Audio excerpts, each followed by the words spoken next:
Muslim ini. Ya, selamat malam Falak Center. Selamat malam juga Bang Selamat Edi. malam Selamat Bang Falak. Ya, silakan Bang Falak, nyalakan kamera Anda. Mari kita diskusi dengan baik Bang Falak. Ya, Bang Falak, perkenalkan saya Edis TV, saya Kristen ya Bang ya. Sekalipun saya Kristen, saya adalah orang yang paling mengerti ajaran Islam selain dari tidak ada orang Islam yang lebih ngerti ajaran Islam daripada saya.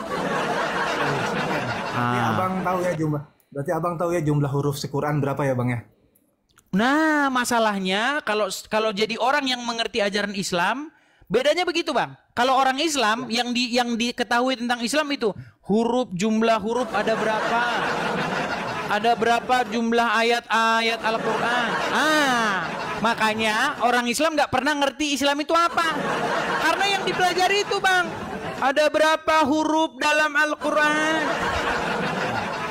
Lalu kertasnya terbuat dari apa? Makanya Bang, Al-Quran itu Bang, kalau Anda buka Al-Quran, dimanapun Anda beli Al-Quran, pasti di samping-samping ayatnya itu ada renda-renda itu. Ada motif-motif. Ya kan? Ya karena memang itu kurang kerjaan Bang. Kurang kerjaan gitu loh. Nah makanya saya bilang gini Bang, Al-Quran itu bagi saya pelajari isinya. Bukan saya pelajari ada berapa ayatnya. Di tengah-tengahnya ini huruf ini ada. Aduh kalau begitu kerjaan orang Islam. Tanya aja sama orang Islam, mereka tahu itu. Ya kan? Tapi kalau suruh makna Al-Quran mereka tiada paham dan tiada. Oke, kita mulai Bang ya. Oke Bang. Oke, menurut iman kami nih Bang. Menurut iman kami. Ya, bahwa Yesus naik ke surga. Seperti yang sudah tertulis dan mungkin Abang tadi sudah dengar, sudah saya bacakan. Ya. Nah, sekarang saya mau tanya nih Bang. Menurut iman orang Islam, Muhammad ada di mana? Silakan. Oke. Tapi jangan setengah-setengah Bang. Saya lihat Abang nampaknya sudah malu jadi orang Islam. Nah, di tengah. Ya, silakan. Ya. Boleh saya putar kamera Bang? Kita buka di Ali Imran 169 Bang. Boleh, silakan. Saya bukakan dari sini boleh. Ali Imran 169. Ya. Ali Imran 169 ya. Ya. Ali Imran 169.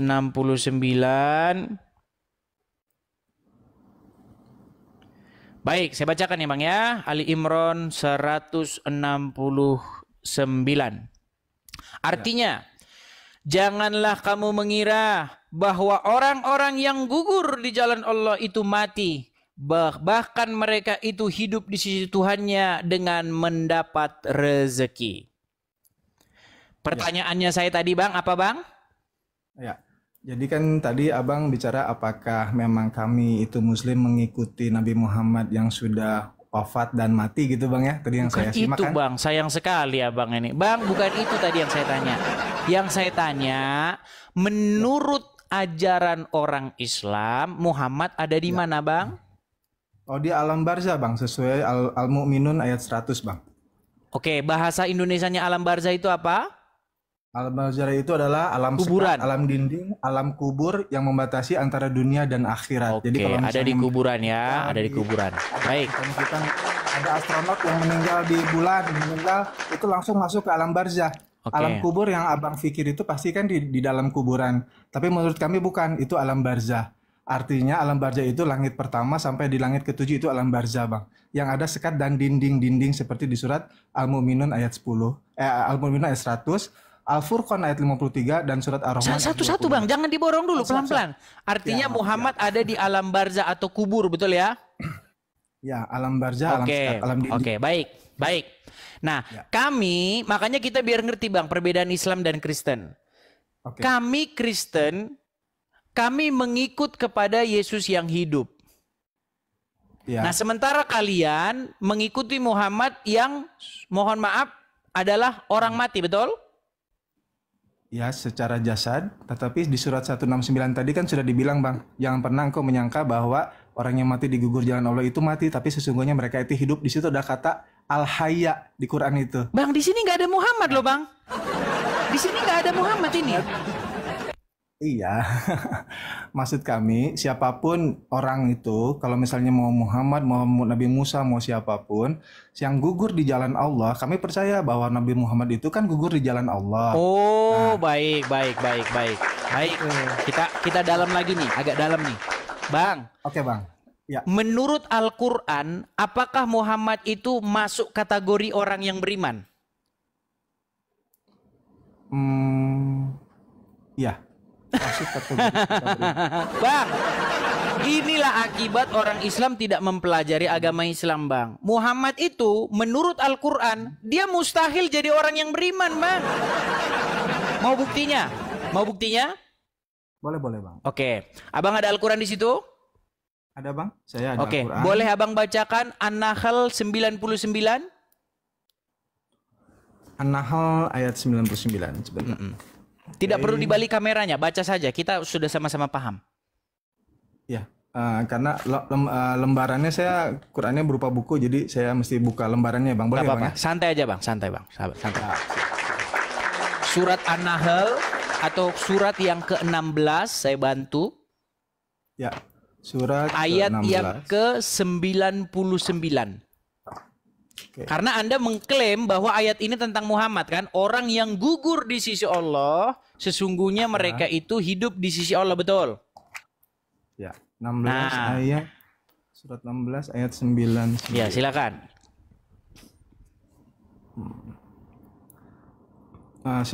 An-Nahl ya Bang. Ya, surat 16. An-Nahl.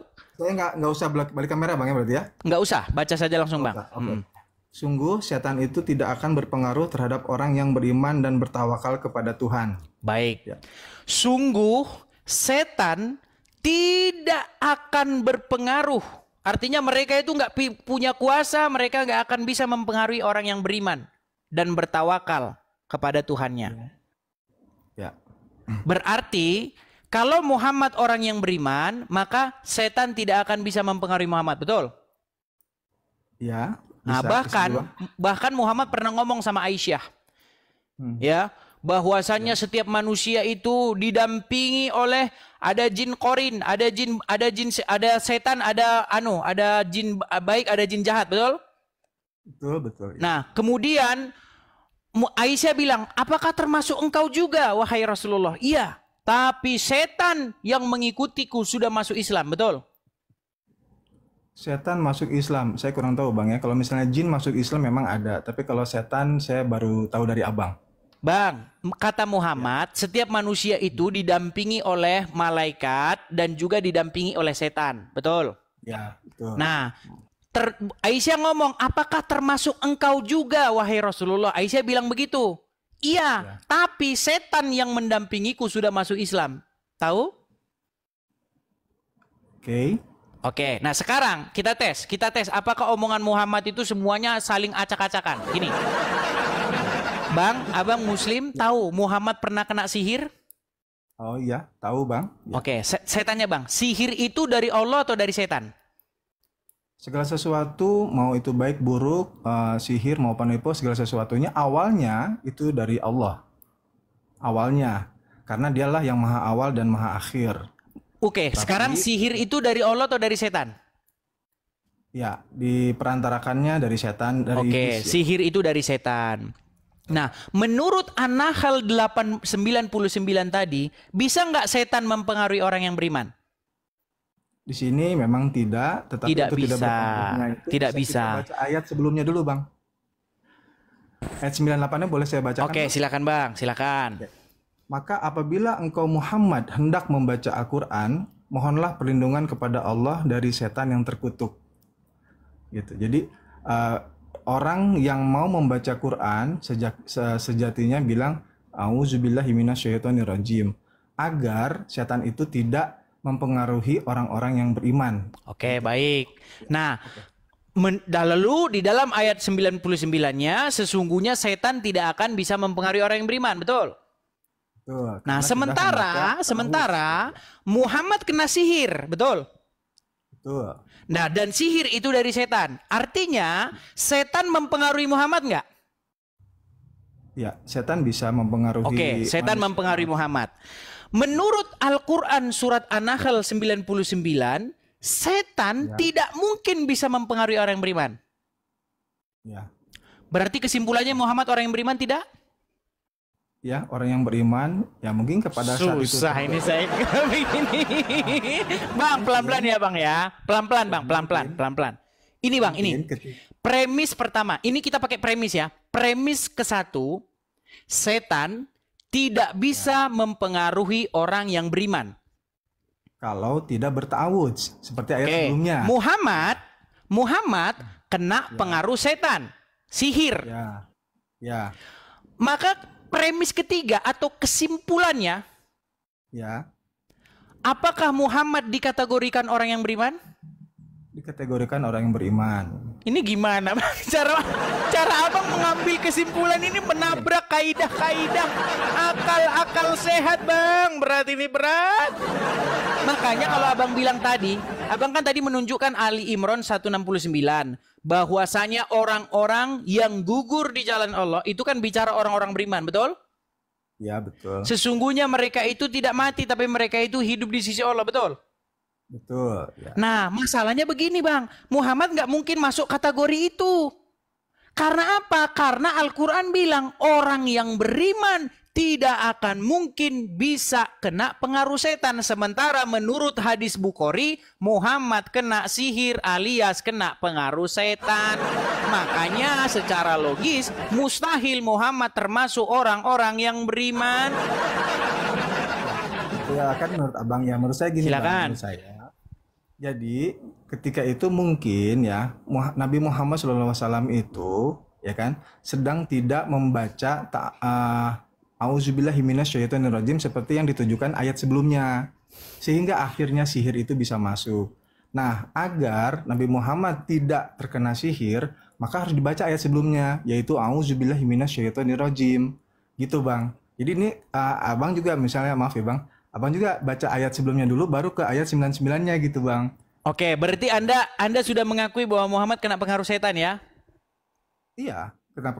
Karena Muhammad pada saat itu terkena sihir, dia sedang tidak membaca Auzubillahi minasyaitonirrajim, sehingga turunlah surat Al-Falaq. Lalu diberikanlah, kenapa turun surat Al-Falaq? Untuk mengobati orang-orang yang kena sihir kepada Nabi Muhammad dan kepada para umat-umatnya. Bacalah kalian surat Al-Falaq bila kamu terkena sihir, gitu Bang. Baik. Jadi begini Bang, intinya yang sudah kita dapatkan begini. Kita ini jadi saya Bang ya, ketika saya betul-betul mendalami agama Islam Bang, memang saya akan mengambil kesimpulan, makin dalam orang memperdalam agama Islam ini, pintu gerbang untuk meninggalkannya itu semakin dekat Bang. Karena begini, Muhammad sendiri ngomong loh Bang, bahwa setiap manusia itu didampingi setan. Didampingi oleh setan. Ya kan? Bahkan katanya, jikalau ada seorang laki-laki dan perempuan yang bukan mahramnya, mereka bersama-sama, maka yang ketiga adalah syaiton nirozim. Aisyah pernah berkata, ya kan? Apakah termasuk juga engkau, wahai Rasulullah? Apakah engkau juga didampingi oleh setan? Betul, saya juga termasuk. Tapi setan yang mendampingi saya sudah masuk Islam, katanya. Bagaimana mungkin Bang? Dibilang setannya sudah masuk Islam, nyatanya dia kena sihir. Bahkan di dalam hadis dikatakan Muhammad itu adalah Quran yang berjalan. Dia dikatakan sebagai Quran yang berjalan. Bahkan kalau ada azan dibacakan, syaiton katanya lari, katanya sambil kentut-kentut. Tahu kan? Abang tahu? Saya baru dengar dari Abang. Waduh, baru dengar juga. Bang, syaiton itu kalau dibacakan ayat-ayat Al-Quran, mendengar suara azan, itu lari sampai terkentut-kentut. Sekarang bagaimana kita bisa percaya itu Bang? Setannya sudah masuk Islam, setannya lari terkentut-kentut. Nyatanya orang yang ngomong gitu kena pengaruh syaiton. Jadi kalau di kami itu Bang, memang di Quran bahwa satu manusia itu mendapatkan 5 malaikat dan 3 jin. Kenapa? Untuk keseimbangan antara benar dan salah. Pertama malaikat penjaga, malaikat penyaksi, malaikat penggiring, dan 2 malaikat pencatat, malaikat rokib dan malaikat atid. Gitu. Jadi ada nah di situ untuk keseimbangannya diberikanlah jin korin gitu. Jadi terserah orang itu mau memilih kebaikan atau keburukan tergantung mereka menguasai apa yang ada berdasarkan keilmuan dan hawa nafsunya gitu Bang. Oke, sekarang apakah Muhammad dia mengikuti jin korin atau kena pengaruh jin korin atau setan itu atau tidak? Ya itu tergantung situasi kondisinya ya Bang ya. Artinya yang kami tahu itu memang sesuai dengan ayatnya itu kan tidak kuturunkan Rasul-Rasul kepada kaum-kaum kalian. Artinya Rasulullah memiliki jin namanya, saya lupa namanya, tapi adanya di Baki sekarang. Jadi kalau misalnya jin itu ingin belajar ngaji, belajar tajwid atau apa semua itu belajarnya ya ke jinnya Nabi Muhammad karena belum meninggal seperti Nabi Muhammad yang memang diselamatkan Al-Hayya seperti surat Ali Imran ayat 169 gitu Bang. Ya, masalahnya kan terbukti Bang, menurut Al-Quran sendiri bahwasanya dia itu nggak mungkin masuk kategori orang yang beriman. Sedangkan dia pernah kena sihir nih Bang ya. Ini saya bacakan. Banyak muslim yang mengira saya fitnah nih ya. Coba ya, dengarkan ini Bang ya. Dengarkan ini. Ya. Kita nggak minta ada, karena ada bagian yang bertugas itu. Tapi setelah azan, la ilaha illallah. Nah, baru azan, belum qomat. Ada begitu? Nah, itu setan. Saat azan dikumandangkan, nggak ada bisikan menjauhi azan. Kecuali yang kesetanan. Yang nggak senang azan itu setan. Di dalam hadis disebutkan, fafarra syaitanu alaihi al-burat, atau kama qala Rasulullah sallallahu alaihi wasallam. Kalau azan berkumandang, setan itu lari terbirit-birit. Ya, kalau diterjemahkan ke bahasa tekstualnya, terkentut-kentut. Maksudnya apa? Lu iya Bang, setan itu lari terkentut-kentut mendengar suara azan Bang. Masalahnya begini, bagaimana mungkin setan lari terkentut-kentut mendengar suara azan sementara setannya mempengaruhi Muhammad? Bahkan akibat dari Muhammad kena sihir itu, sebulan lamanya dia berhalusinasi. Abang belum pernah dengar itu, dampak dari Muhammad kena sihir itu. Sebulan dia itu berhalusinasi, dia nggak tahu dia itu ngapain. Ya, akibat dari sihir itu. Ya, saya belum tahu tentang halusinasinya. Yang saya tahu adalah kenapa aku terkena sihir itu agar kalian tahu ada surat Al-Falaq yang diturunkan untuk menghindari sihir. Bukan itu Bang nih. Ini saya bacakan ya Bang ya. Nih dampak Muhammad kena sihir nih Bang nih. Nabi SAW pernah disihir oleh Lubab bin A'sam, orang Yahudi. Ya. Nabi SAW sebulan teman-teman nggak sadar, nggak tahu apakah sudah kasih giliran istrinya atau belum. Nah, nggak sadar, nggak tahu dia. Dia nggak tahu, nggak sadar dia itu apakah dia itu sudah mendatangi Aisyah atau belum. Itu nggak tahu dia.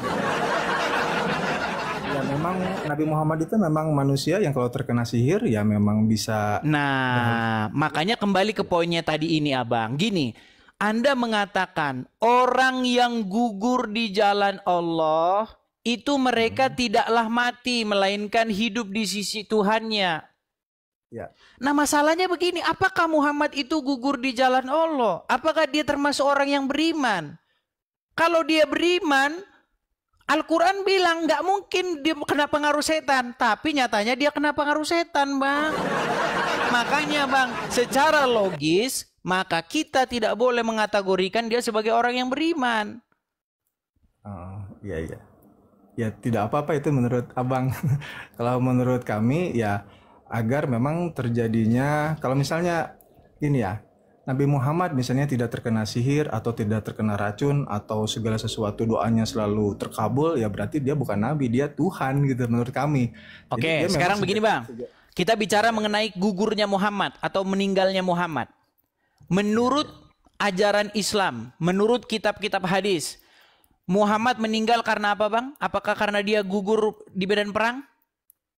Ya, yang saya dengar ya, saya baru dengar ya Bang ya, memang ya kena racun. Diracun. Muhammad itu, mohon maaf nih, Muhammad itu tewas di tangan seorang perempuan, betul? Iya, saya pernah dengar itu Bang. Iya, Muhammad itu meninggal di tangan seorang wanita. Dia meninggal karena racun. Nah, begini Bang. Ketika di dalam riwayat itu dia bilang begini. bahwasanya daging itu berbicara kepada Muhammad. Dalam bahasa Arabnya itu kalau tidak salah ini masmumah, apa bagaimana begitu? Kira-kira begitu. Sesungguhnya saya ini beracun katanya. Tapi sayangnya begini Bang. Kenapa daging itu bicara bahwa dia beracun setelah udah dimakan? Kenapa sebelum dimakan?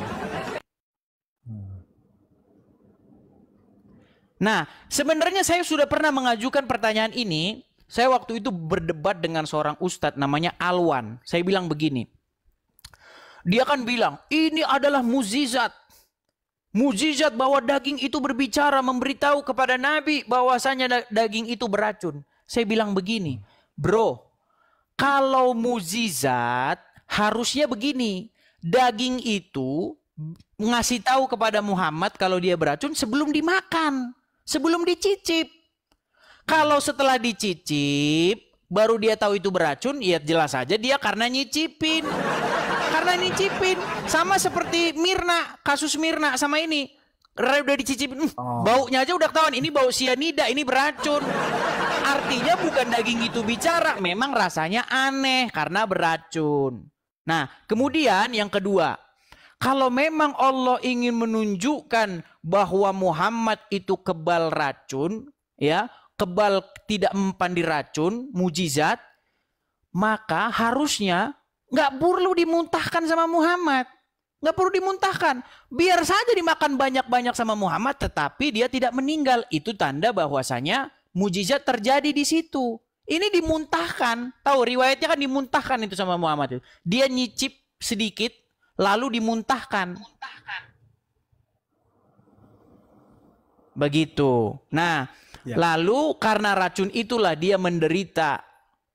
Dikatakan di dalam riwayat hadis, dia meninggal karena racun. Nah, itu kalau kita merujuk lagi kepada ayat di dalam Al-Quran, ada satu ayat berbunyi begini. Saya bacakan ya Bang ya. Mungkin Abang bisa bantu di situ. Surat. Oke Bang. Surat bentar ya. Yap. Sabar ya. Oke. Bentar. Tolong bukakan Quran di dalam Quran surat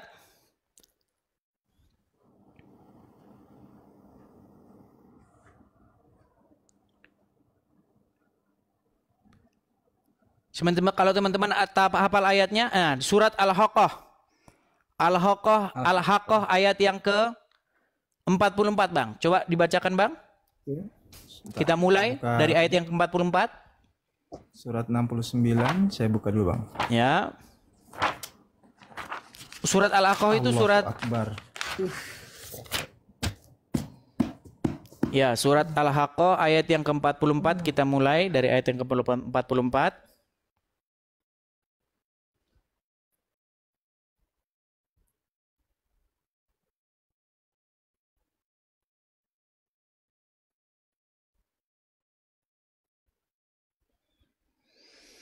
Jangan dibisukan Bang, jangan dibisukan.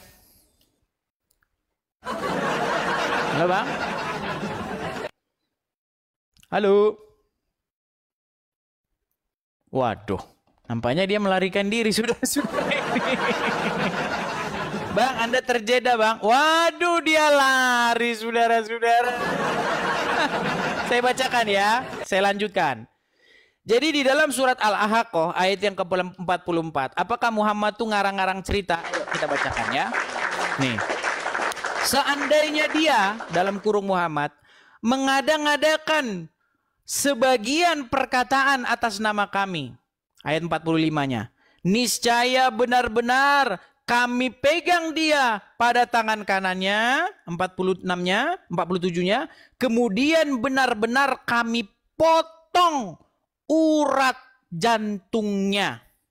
Perhatikan, kalau Muhammad ngarang-ngarang, maka akan dipotong pembuluh darahnya, akan dipotong urat tali jantungnya. Lalu apa? Bagaimana kematian Muhammad? Kita dengar bersama-sama ya. Bagaimana cara Muhammad meninggal? Nih, ya. Nih, kita ulang. Nih, sebentar ya, bentar. Sakit Rasulullah SAW semakin parah, lalu kemudian kata Nabi kepada Aisyah, dia, "Ya Aisyah, wahai Aisyah, ma azalu ajidu alam at-ta'am." Terasa di dalam sakitnya makanan yang kumakan waktu di Khaybar. Ini dalil bahwa dia mati diracun. Ini dalil bahwa dia mati diracun. Ini dalil bahwa dia mati diracun. Yang meracunnya adalah Zainab, istri Salam. Aisyah, aku merasakan sakit. Sampai hari ini kurasakan. Fahadha awan. Inilah masanya. Wajadtu inqita'a abhuri. Aku merasakan terputusnya urat disebabkan oleh racun. Ya kan? Itu perkataan Muhammad sendiri. Terasa sekarang terputusnya aurat pembuluh, maksudnya pembuluh. Ya kan? Ya kalian renungkan sendiri. Kalian renungkan sendiri. Nanti saya dibilang, "Funista." Makasih topinya, makasih Marganda, makasih. Ya, itu ya, tadi sudah satu orang ustadz sudah melarikan diri. Gini teman-teman, saya berikan kepada kalian kesempatan panggung untuk menjelaskan gitu loh. Kalau ada syubhat, itu dijawab, bukan lari dari syubhat. Ya kan? Bukankah para mualaf, Donditan, Juma dan kawan-kawan telah berkata kepada kalian, mari kita umat muslim bersatu untuk menjawab syubhat-syubhat dari RSTV. Dia sangat berbahaya, saudara-saudara. Loh, kalau kalian sudah mensupport Juma supaya dia menjawab syubhat-syubhat yang saya berikan, mengapa dia melarikan diri? Itu tandanya kalian percuma mensupport Juma dan kawan-kawan. Toh ada syubhat si Juma kabur. Nggak boleh begitu. Kalau kalian sudah mengatakan kepada jamaah, kepada umat Islam, ya, untuk merapatkan barisan, menjawab fitnahan-fitnahan, syubhat-syubhat dari orang Karesteng. Jawab dong, di mana? Ini kan pertanyaan ini. Bukan asal-asal ngomong hujat nggak ada tanpa dasar, nggak. Tapi memang ada dasarnya di situ, ya. Begitu. Yuk, silakan. Kita kasih naik lagi. Ada Abdullah Umar. Ya, silakan Abdullah Umar, nyalakan kamera Anda, mari kita diskusi dengan baik. Silakan. Abdullah Umar? Halo? Ya. Ya. Selamat malam, Bang Abdullah Umar. Malam Bang Edis. Ya, silakan Bang Umar. Sudah menyimak dari tadi atau baru datang? Baru masuk sebentar, sekitar 1 menit. Baru masuk sebentar. Iya. Jadi apakah Anda pengikut Muhammad? Ya. Apakah Muhammad sudah meninggal? Iya. Berarti Anda pengikut orang meninggal? Secara jasad iya Bang Edis. Iya, betul. Jadi seperti itu Bang. Jadi itu bedanya kita Bang ya. Kalau kami Kristen, kami mengikut Yesus yang hidup. Sedangkan kalian orang Islam mengikut orang meninggal di dalam kubur, betul? Iya, itu kan kata Bang Edis. Buktinya mana kalau memang dia hidup? Kok kata saya sih? Gimana Bang? Bang, kok kata saya? Saya ulang lagi, saya konfirmasi. Enggak, panggil aja sekarang. Coba buktinya mana? Iya kan? Bang, makanya kalau dengarkan kita dulu berdebat, Bang, kita dengarkan sama-sama dulu. Kita nggak gini, sebentar. Sekarang begini, saya tanya, ya. Apakah Allah itu hidup? Ya hidup. Kalau dipanggil nyaut nggak? Makanya sama. Lah, makanya sama. Bukan gitu tolak ukurnya. Tolak ukurnya salah. Begini. Bukan tolak ukur, sekarang buktinya apa mana yang gitu. tertulis di dalam Bible kami, Yesus naik ke surga. Masalah Anda kan tidak percaya, sebentar dulu Bang, gantian. Masalah Anda silakan. tidak percaya, itu tidak masalah. Betul? Nah, sekarang saya tanya, menurut iman Anda nih, saya nggak akan intervensi nih. Menurut iman Anda, Muhammad itu ada di dalam kubur, adalah sudah menjadi mayat, betul? Ya namanya orang mati. Nah, berarti dan Anda pengikut Muhammad, betul? Iya betul. Cuma kita tunggu dulu Bang. Berarti Anda pengikut mayat dalam kubur, betul? Iya, sekarang apa bedanya? Tuh kan? Sekarang gini Bang. Beda Bang. Kekristenan bukan pengikut mayat dalam kubur. Tapi kalau Yesus, Bang, kalau Yesus Abang tidak Kristen. bangkit, maka Abang Kristen, kami jangan sama abang seperti samakan dengan kalian, kami. pengikut mayat. Abang Kristen. Kok abang samakan, abang paksakan saya ngikut abang. Justru Anda menyamakan. Anda bilang Bukan Yesus menyamakan. juga sama, Bang, nggak sama. Di situ udah dibacakan tadi sama abang tadi bahwa orang yang berjalan di Allah itu mati, dia tidak mati, dia hidup di jalan Allah. Kan udah ada ayatnya. Oke, apakah Muhammad termasuk orang yang itu apa namanya meninggal atau syahid di jalan Allah? Tapi udah dibilang tadi, iya jalan Allah lah yang dia Oke, Allah. berarti Jalan dia termasuk Allah. orang yang beriman. Bang, Duh, artinya kita ditanya sama termasuk semua. orang yang beriman langsung meninggal. Saya Dia tanya lagi beriman, Bang, dia apakah beriman. Muhammad termasuk orang yang beriman? Beriman. Oke, menurut Al-Quran bisakah orang yang beriman kena pengaruh setan? Yang namanya Bang manusia, nabi, Bang, itu pasti menurut bisa pengaruh. Al-Quran, begini ya Bang Betul. ya, Bang Umar, begini Bang Umar. Ya. Menurut Al-Quran, orang beriman itu bisa kena pengaruh setan atau tidak? Semua bisa kita pengaruh setan, Bang. Nah, berarti Anda nggak beriman kepada Al-Quran. Bukan gak beriman. Loh, Bukan Al-Quran nggak bilang beriman. nggak bisa, Bang, semuanya, Bang. Nih. Nah, Di dalam Nabi surat Adam aja, saya Nabi bacakan Nabi Bang ya, Adam itu digoda biar surga kita nggak ngomong tanpa dalil nih. Enggak, bukan dalil, Dalam Bang. surat Tunggu dulu. An-Nahl Tunggu 99 dulu. dikatakan begini. Nabi Adam aja di surga, Bang. Sesungguhnya setan itu tidak akan bisa mempengaruhi orang yang beriman dan bertawakal kepada betul. Tuhannya. Nabi Adam saja di surga di bawah apa, Bang? Oke, Nabi itu. apakah orang beriman bisa dipengaruhi setan? Sedangkan Nabi aja bisa terpengaruh. Makanya Saya lu. bilang teman-teman, mereka tidak percaya Al-Quran. Bukan kalau Nabi Adam saja. Loh, karena Al-Quran di surga bilang ini loh. Bukan Orang masa beriman malam. tidak akan bisa dipengaruhi setan. Semua, Bang. Nabi aja kena tipu di surga. Kena bohongi sama setan. Oke, berarti Muhammad Nabi kena pengaruh Adam itu. setan. Nabi Adam. Muhammad kena pengaruh setan. Semua, Bang, dari Nabi kita pertama. Sebentar, Kenapa Muhammad ada saya tanya. surga? Muhammad kena pengaruh setan? Bang, udah dibilang semua nabi yang namanya manusia itu Berat, pengaruh. saudara, Apapun saudara. gak pengaruh setan bisa juga. Oke, saya tanya Iya, sekali kan? lagi. Apakah Muhammad kena pengaruh setan? Semua yang namanya manusia Termasuk pasti ada Muhammad? pengaruh setan. Termasuk Apapun Muhammad? pengaruh setan juga. Termasuk Muhammad? Semua. Oke, sudah diakuinya teman-teman. Muhammad kena Semua, pengaruh masuk, Abang. setan. Bang, sekarang Abang Nah, bilang, Nabi setan, masalahnya setan. begini Bang. Bagaimana Tunggu, mungkin tunggu. orang Saya kena nggak pengaruh perlu. setan Saya Anda nggak perlu, ikuti-ikuti? Tunggu. Bang, Hmm. Nabi abang apa aja, Tuhan abang aja, Yesus mati kena bunuh kena salib. Kalau Tuhan dia nggak mungkin dia mati. Yesus bangkit masalahnya Bang. Apa bedanya? Masalahnya Yesus Apa bangkit. bedanya? Kalau nggak bangkit, Darah nah dunia sama dia kayak mati, Muhammad dia kena jadinya bunuh. Bang. Nabi Muhammad kena Kami sihir. menjadi umat Nabi yang abangnya malang kena karena bunuh. mengikuti orang dalam kubur. Kena lempar, Nabi abangnya kena mati. Yesus abang kena bunuh, disalib, dipaku. Bangkit, Apa bedanya? bangkit. Nah, Apa bedanya? Nabi bedanya kena racun, Muhammad kena masih sihir. dalam kuburan. Yesus abang aja mati kena bunuh. Masa Tuhan mati kena bunuh? Masalahnya Yesus bangkit. Nah, sementara Muhammad ada dalam Tuhan alam mati kena bunuh, kubur. ada aja. Masa mati Loh. kena bunuh, Bang? Bang, Masa kena sekarang salib? begini, Masa Tuhan kena salib? intinya Muhammad Iya, sudah ada betul. dalam alam kubur, betul.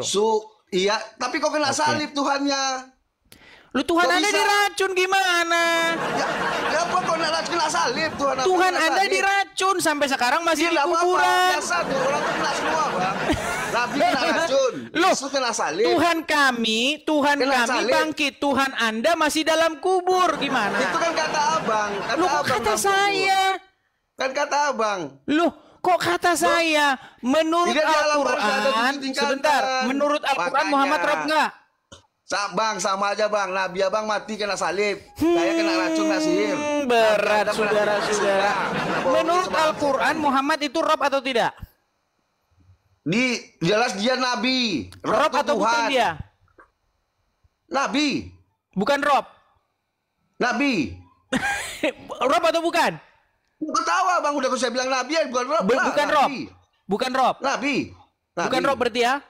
Dia nabi bang. Oke, Nabi bukan Muhammad. rob. Sementara, Nabi Muhammad. dengar dulu. Sementara menurut kaidah bahasa Arab dan penjelasan para ustadz termasuk Yusuf PI, Ya. Muhammad itu rob. Ya saya nabi bang, saya nganggap dia nabi. Apa Iya, buat berarti Anda belajar lagi Al-Quran dulu. Oh enggak bang. Saya Berarti nabi, Bang, berarti Nabi Yusuf PI Muhammad. sesat. Berarti Yusuf PI Nabi sesat Muhammad, mengatakan Bang. Muhammad itu rob.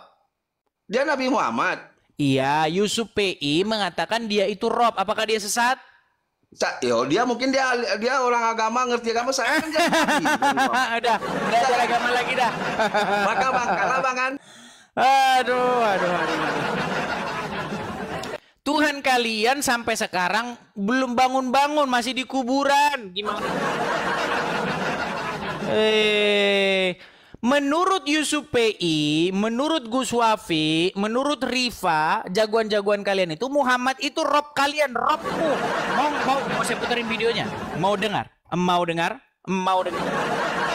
Saya putarkan. Gimana? Kalau saya ini ngomong itu bukan sama orang-orang awam-awam. Nih, ini anggota APII ini yang ngomong nih. Nih, anggotanya APII langsung. Namanya adalah Rashid. Apa kata Rashid? Dengarkan. Nih, dengarkan ya. Apa kata Rashid ya? Biar kalian tahu. Kalau kita ngomong itu harus ada dalilnya, saudara-saudara ya. Nih. Saya ketik dulu Edis TV. Kita cari ke akun asli Edis TV ya. Sebentar. Nah ini nih. Bagaimana pengakuan anggota APII, anggotanya si Juma nih. Sorong. Agama apakah yang robnya adalah mayat? Kami. Agama apa? Islam. Itu sudah diakui. Agama apa yang robnya mayat sudah diakui oleh Rashid. Namanya agama Islam.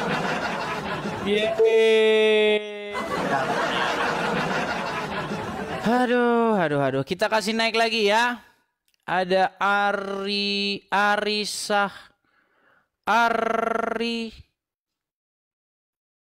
Oke, kita sebentar. Arisyah Lubis. Arisasniah Lubis, silakan. Selamat malam, Arisasniah Lubis. Halo? Arisasniah Lubis. Selamat malam, Bang Lubis. Malam. Ya, silakan nyalakan kamera Anda. Mari diskusi dengan baik. Silakan.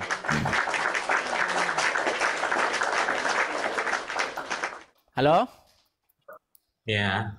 Ya, silakan. Sudah saya undang untuk menyalakan kamera. Silakan dinyalakan kamera. Mana?